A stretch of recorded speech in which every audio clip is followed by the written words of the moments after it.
পদ্মা সেতু দিয়ে সড়ক যোগাযোগ সহজ হলো দক্ষিণাঞ্চলের মানুষ নৌপথে বাড়ি ফেরার ঐতিহ্য ধরে রেখেছেন। রাজধানীর সদরঘাট লঞ্চ টার্মিনাল ঈদযাত্রার খবর নিয়ে যুক্ত হচ্ছেন আমাদের সহকর্মী কিশোর জাহান। কিশোর, আপনার কাছ থেকে জানতে চাচ্ছি, পদ্মা সেতু হওয়াতে দক্ষিণাঞ্চলের মানুষ আসলে পদ্মা সেতুতেই পারাপার করে, কিন্তু একটা ঐতিহ্য ছিল যে নৌপথে বাড়ি ফেরার যে একটি ব্যাপার।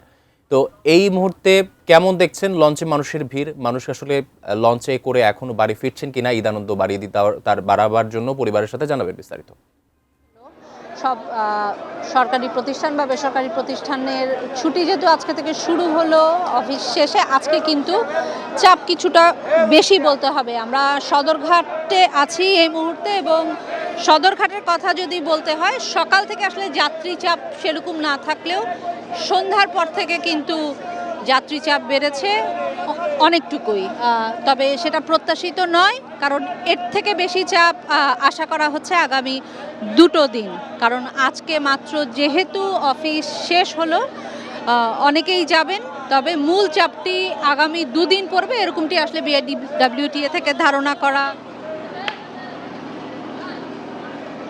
ওনারা আশা করছেন 10 থেকে 12 লাখ যাত্রী চলাচল করবে, সেরকম একটি হিসাব ওনারা করেছেন আসলে। এবং সেই চাপটিও সামাল দেওয়ার প্রস্তুতির বিষয়টি জানার ছিল আমাদের।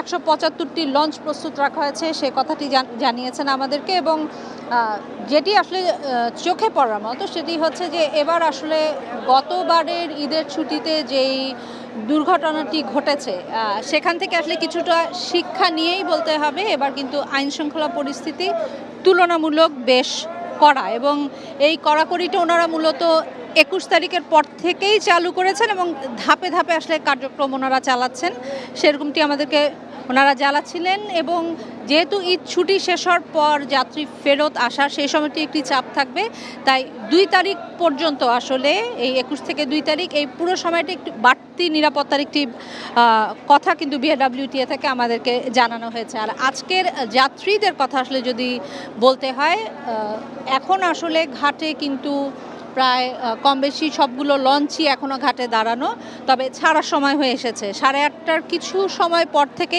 এই লঞ্চগুলো ঘাট ছাড়বে, এবং 1 থেকে 25 এই যে পন্টুনের যেই জায়গাটি, এখান থেকে আসলে 8:30টার পর থেকে লঞ্চ ছাড়বে। এবং আমার ঠিক পেছনে যেই লঞ্চটি বরিশালের, সেটিও কিন্তু 9টার পর ছাড়বে বলে লঞ্চে যারা আছেন আমাদেরকে জানিয়েছেন।